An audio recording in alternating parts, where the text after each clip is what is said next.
जय Jagannath good morning समस्त को।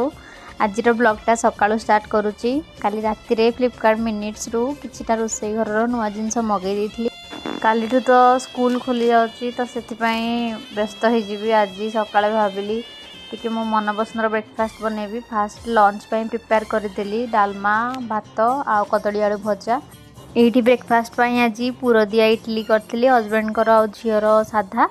तो ये हस्बैंड को लंच बॉक्स रेडी कर दौची कारण सी 9टा 9:30 भितर ऑफिस पलांती। तो ता भितर मु चेष्टा करी लंच आ ब्रेकफास्ट दीटा जाक जल्दी जल्दी बनै देवा को कहीं झील एकुटिया थाए मो पाखे।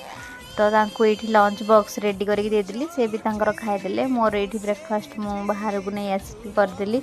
एबे तो एत खरा बेंगलोर हो कि 9टा 10टा बेले पूरा ओडिशा भाया लगुच। तापर गाधेक आसिक ठाकुर पूजा करदेली। आज मिनी ब्लॉग टी एंड करूँ। वीडियो टी भल लगुले चैनल टी को निहाती सब्सक्राइब करेंगे।